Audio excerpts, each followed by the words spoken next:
Hello friends. अपन पढ़ रहे हैं सिक्स क्लास की साइंस की एनसीईआरटी बुक, जिसके 10 अध्याय अपन ने कंप्लीट कर लिए हैं, जिनको आप प्लेलिस्ट से देख सकते हैं। आज अपन पढ़ेंगे अध्याय 11, जिसका नाम है प्रकाश, छायाएं एवं परावर्तन। तो चलिए फ्रेंड्स, शुरू करते हैं अपन अध्याय 11। प्रकाश। प्रकाश जो होता है, यही वस्तु को देखने में सहायक होता है।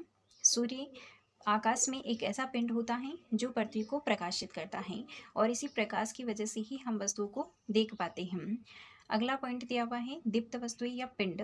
वह वस्तुएं जो सूर्य की तरह स्वयं प्रकाश का उत्सर्जन करती हैं, उन्हें हम दीप्त पिंड कहते हैं। जैसे टॉर्च का बल्ब, मोमबत्ती, सूर्य, जुगनू, गैस बर्नर की ज्वाला, ये सभी दीप्त वस्तुएं होती हैं। इसी प्रकार वस्तुएं अन्य 3 प्रकार की होती है, जैसे पारदर्शी, अपारदर्शी और पारभासी।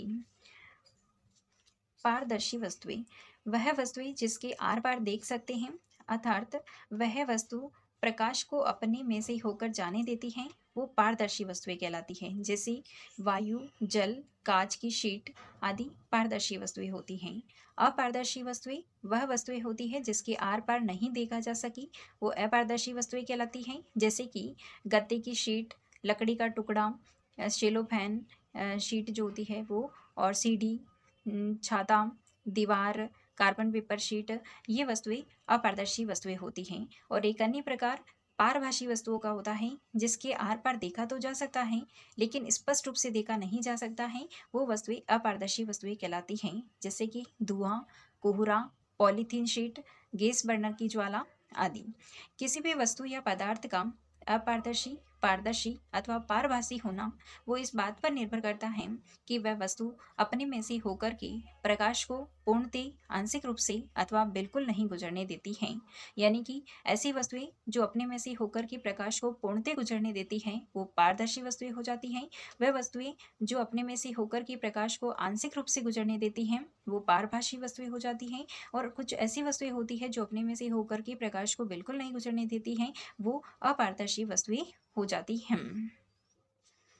अगला पॉइंट है, छायाएं वास्तव में क्या होती हैं। जब प्रकाश के पथ में अथवा प्रकाश स्रोत के पथ में कोई अपारदर्शी वस्तु रख दी जाए तो कुछ गहरे काले धब्बे दिखाई देते हैं, वही छाया होती हैं।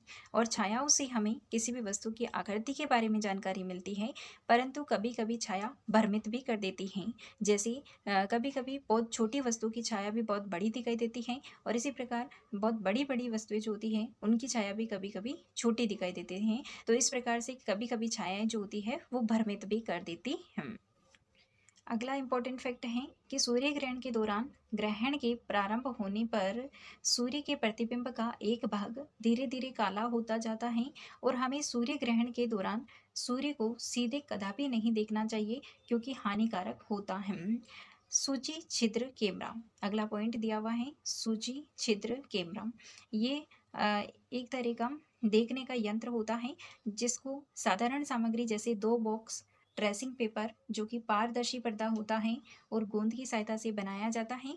इस सूची छिद्र कैमरे के द्वारा सूर्य तथा अतिदीप्त जो वस्तुएं होती हैं, यानी कि बहुत ज़्यादा चमकने वाली जो वस्तुएं होती हैं, उनके प्रतिबिंब को देखने के लिए सूची छिद्र कैमरे का प्रयोग किया जाता है। प्रकाश एक सरल रेखा के अंतर्गत गमन करता है।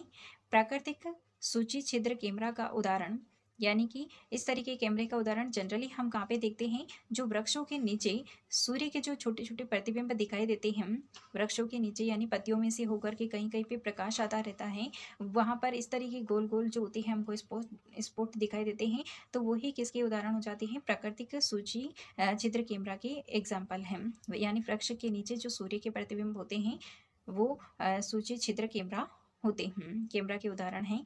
और दर्पण के सामने रखी हुई जो वस्तुएं होती हैं उसका परावर्तन दर्पण में देखा जाता है। यानी जिन वस्तुओं को दर्पण के सामने रखा जाता है उनका परावर्तन हमको दर्पण में देखने को मिलता है। दर्पण प्रकाश के किरण पुंज को किरण पुंज का परावर्तन करता है।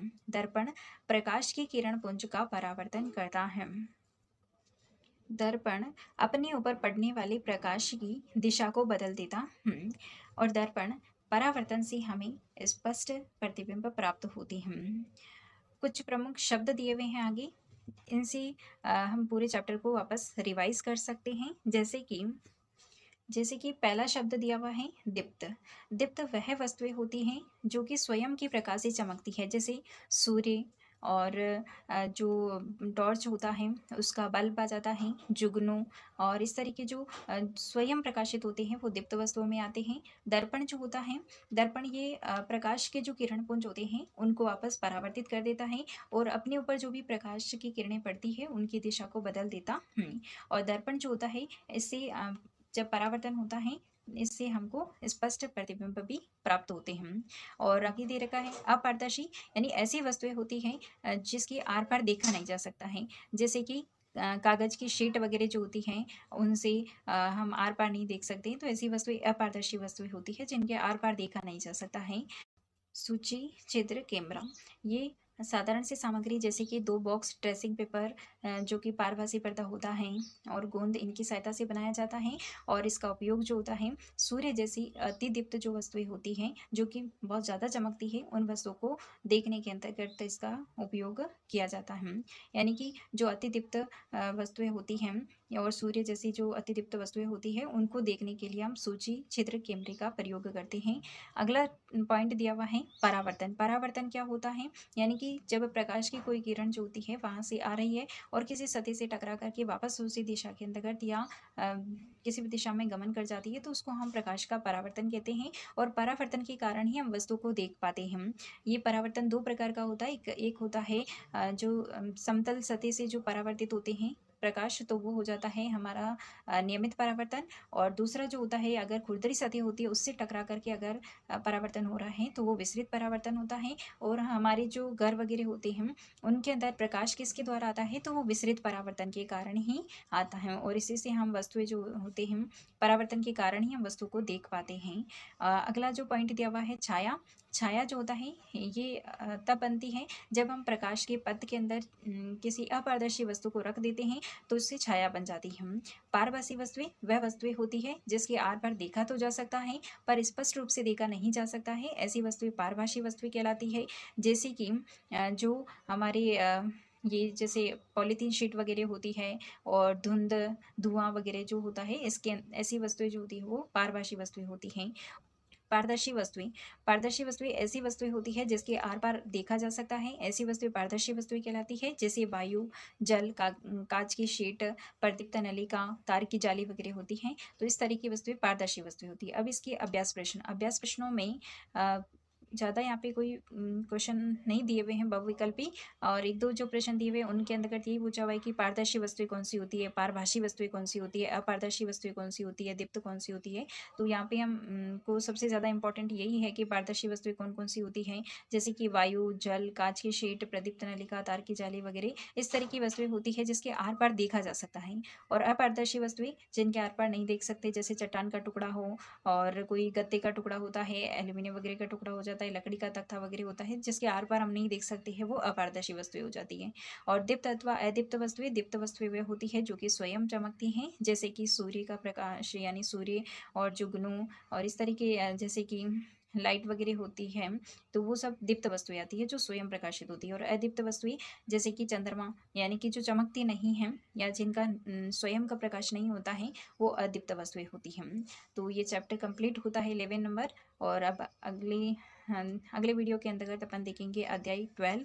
और thanks for watching this video. जय हिंद, वंदे मातरम।